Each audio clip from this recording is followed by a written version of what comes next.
Welcome to the Anxiety Coaches Podcast, a relaxing and informative show where we explore anxiety, panic, and PTSD, sharing how you can overcome them for life.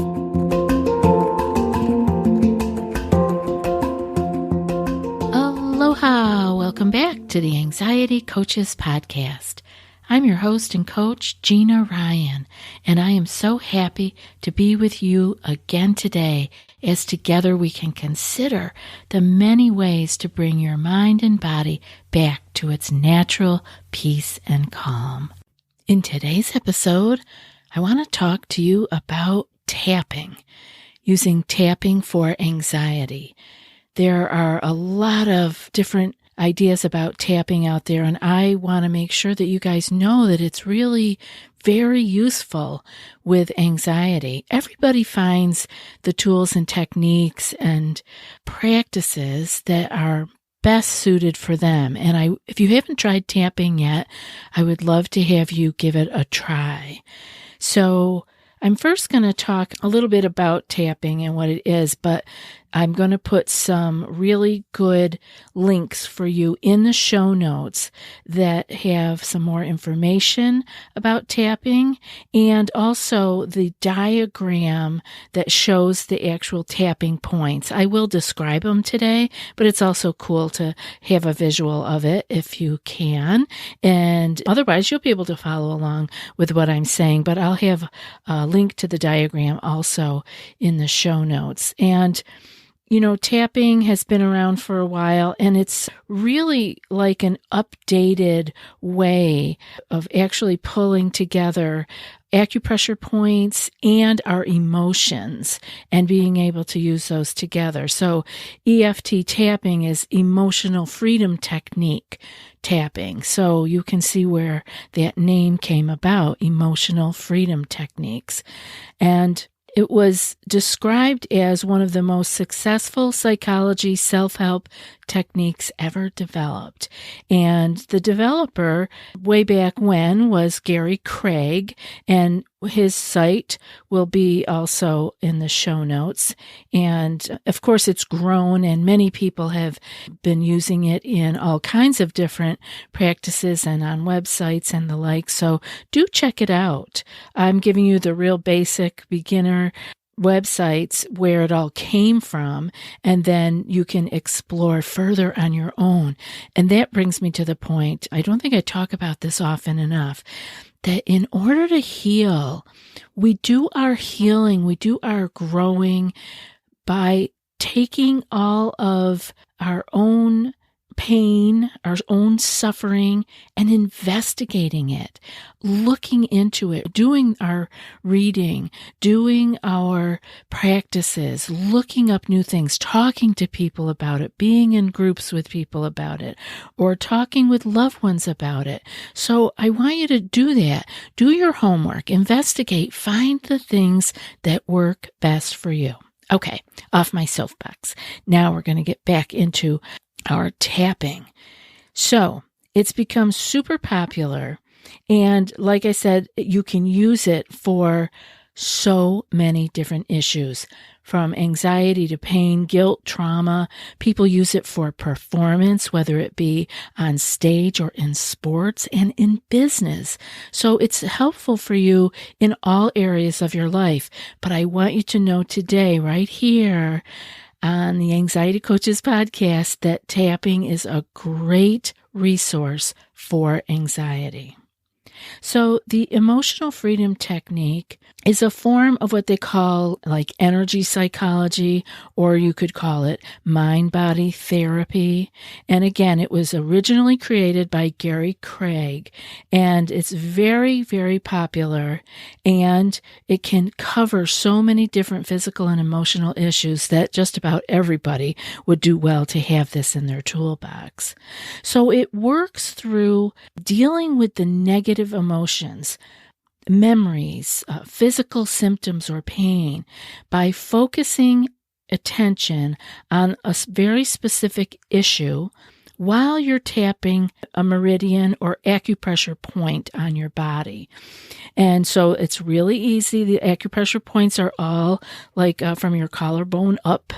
So they're really easy to get to.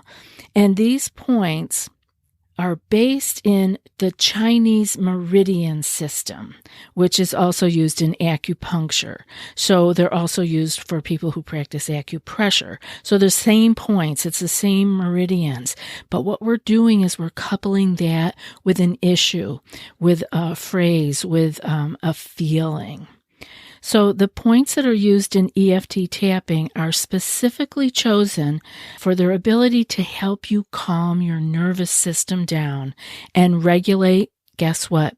Your amygdala. This is why this is so helpful.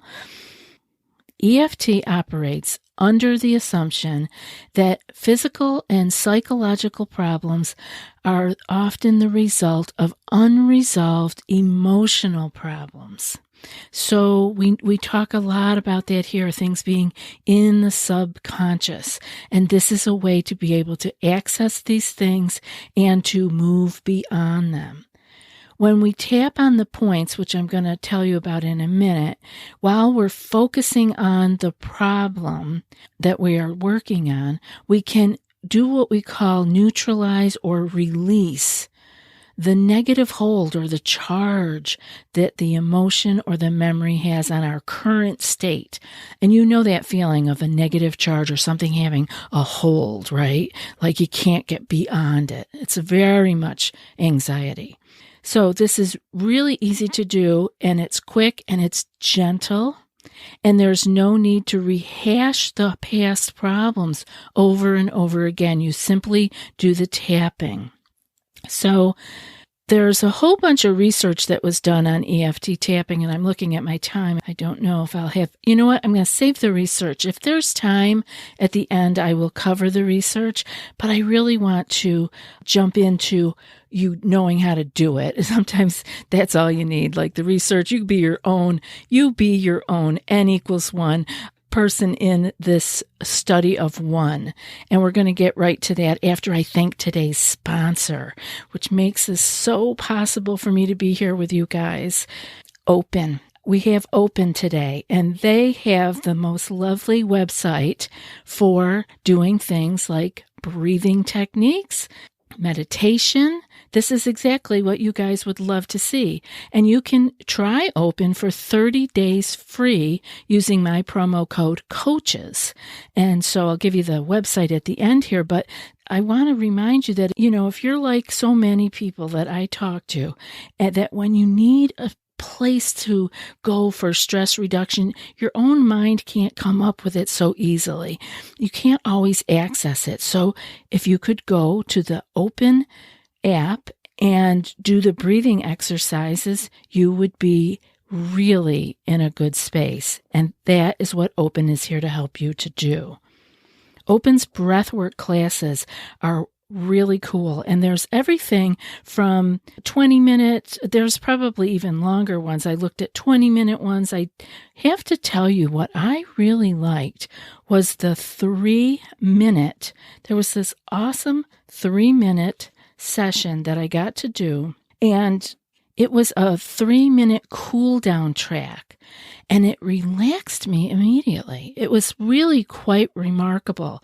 And we don't always have 20 minutes, and I know that. I'm trying to talk to you guys about doing some meditation. There are also some short meditations on there too, but I think that the breath work might be interesting for you, especially these short kind of cool down tracks. So if you are interested and you want to get a 30-day free trial, you can go to go.o-p-e-n.com/coaches. That's go.o-p-e-n.com/coaches. And you can get the 30-day free trial. Thank you, Open. Okay, let's jump right into first telling you about the points. I want to tell you where the points are. So kind of take your couple of fingers if you have a hand available and just tap these a couple, 2, 3, 4 times when I say them. That will start giving you a little muscle memory as to where they are. So the top of the head, right there at the crown of your head. That's 1, Then the inside of the eyebrow. You can do this with one hand. You don't need to do both hands, but you can. The inner part of an eyebrow. And then the side of the eye, same eyebrow you just did. Then under the eye, then under the nose, then the chin, kind of under the lips, not at the bottom of the chin, but under the lips. Then the collarbone, and then under the arm. And that is the entire sequence of the taps. And we do them in that order. Top of the head, inside the eyebrow, in the middle of the nose, but over on one of the eyebrows. The side of the eye, under the nose, under the lips on the chin, collarbone, and under the arm. Okay? So we know where we're tapping. Now, let's talk about the basic, easy procedure for the tapping. It's 5 steps that we can do. The first step is to identify the issue that you're working on, right? So you want to focus in your mind on the issue and make it very specific. You could use being afraid of getting on the elevator or being on an elevator. And an issue such as just anxiety or feeling stressed is too broad. You want to be a little bit more specific. And so you could say these butterflies in my belly when I get in the elevator. That is the sensation you're going to focus on, the butterflies in the belly when you get in the elevator. That's very specific, okay? And so you want to keep that in mind. That's what you're working on. And then the second step is to pay attention to the subjective unit of distress. Let's just shorten that down to your distress level, okay?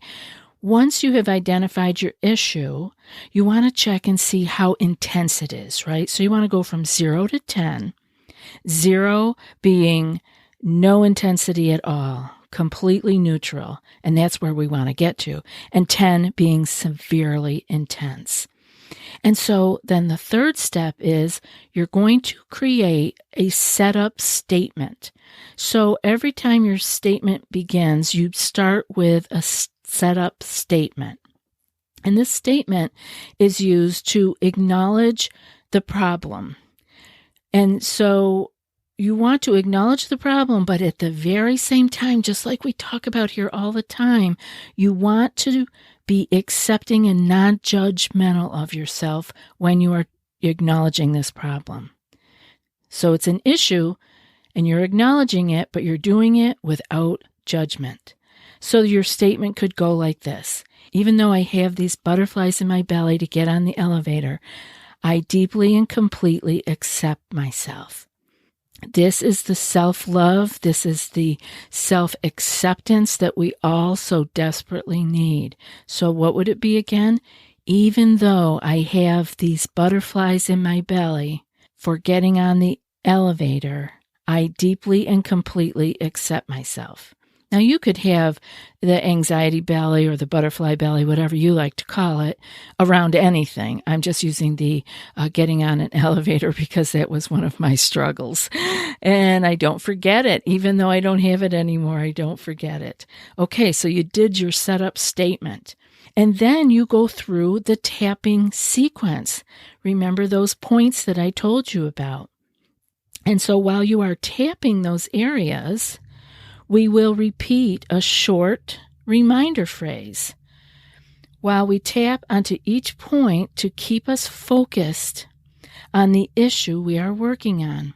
The reminder phrase is typically a little bit shorter than the actual version that you came up with the setup statement, but it will be around the same issue. It just won't be as wordy. So after you picked your setup statement and you have it in your mind, I want you to do what we do this before we start tapping, is we make our hand like we're going to do a karate chop, right? And so that side of the pinky side, we call that the karate chop point, and we begin our actual tapping sequence. So you just take that part of your hand and you tap it onto your palm of your other hand. So you're like karate chopping your hand, and you say your setup statement, okay? That gets it started. And then you go to the first point, which is the top of the head, and you will work your way down through the points that I mentioned. And what is the tapping actually? We're taking 2 or 3 fingers, and we tap on each of those points while saying our reminder phrase each time. And our reminder phrase is going to be, I love and accept myself. And so we say, right, you got your, even though I have butterflies in my belly for getting on the elevator, I completely love and accept myself. And any of the words that fit you, you will tailor these for yourself. But remember, you state the problem, and then you're going to love and accept yourself. If love is too strong for you, and I know it's a loaded word for a lot of people, you can just say, I accept myself. I'm going to have the positive piece there. And we're going to tap 2 or 3 fingers on each of those points. And you may use more fingers when you do the collarbone and the under the arm. But each point that I mentioned earlier is tapped several times before you move to the next point. You basically do it long enough to clearly state your reminder phrase. So there's no real right or wrong way to do this, but the points are important because this is part of the meridian system that we are stimulating, that we are shaking up a little bit. So you don't have to do it a specific number of times.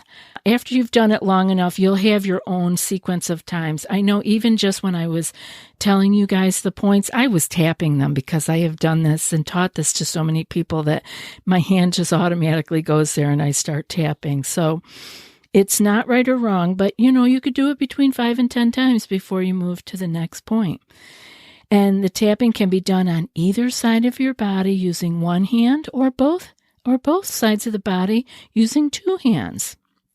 And here's a quick reminder for you in case you're ever in a situation where you can't actually go around tapping like that, because it is kind of obvious that you're doing something when you're tapping the top of your head.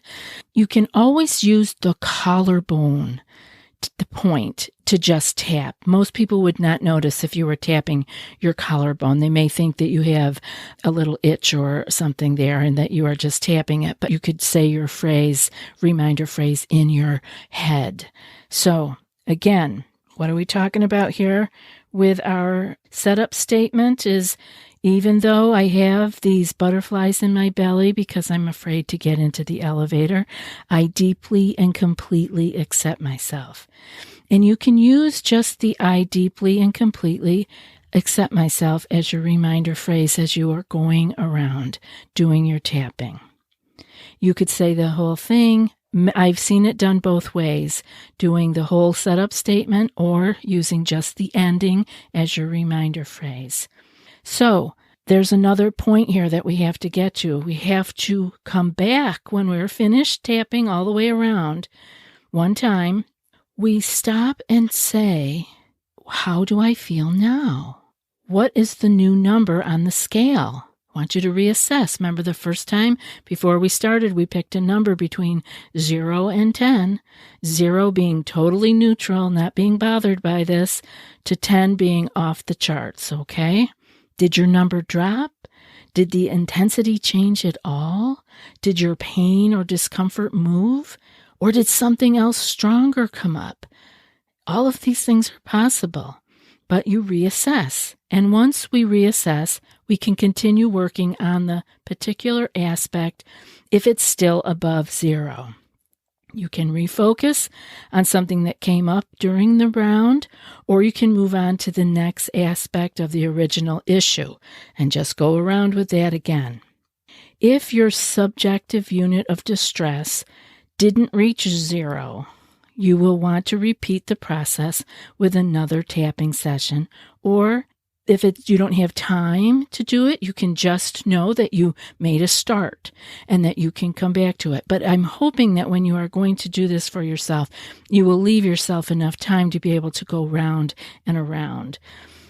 Because we want to do this like we do meditation, just like we do our yoga, just like we do Tai Chi or our exercises, our walking. We want to do it proactively. It does work if you are in a jam and you are stressed. You can do that, but you can also do it when you are home and you have time and you feel the issue come up and you have time and space and you can go sit down somewhere for 10 or 15 minutes and really do some tapping and pay attention to your distress level and if it is coming down. So if it comes down to a 0, then we could access other related aspects that came up maybe during the process if you wanted to keep going and work with that. You see, this is like peeling an onion because that's what we're like. We clean up one thing and there will be another, but that's okay because we can do it.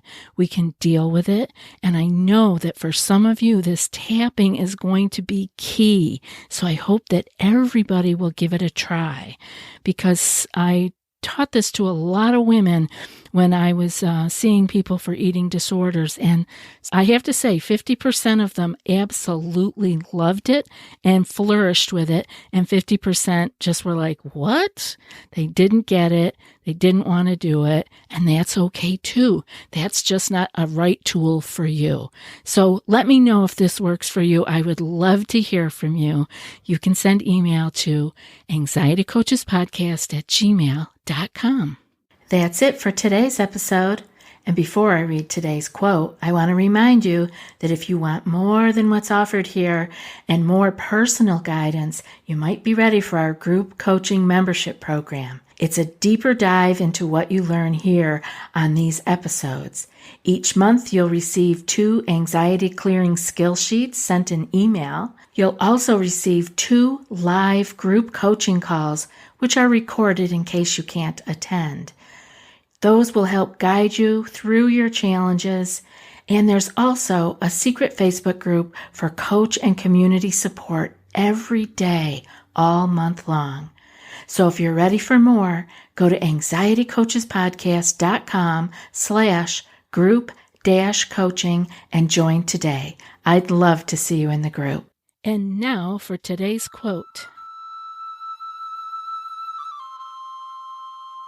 You don't have to control your thoughts. You just have to stop letting them control you. And that's from Dan Millman. I'll be back in a few more days with another podcast. Until then, be well and aloha.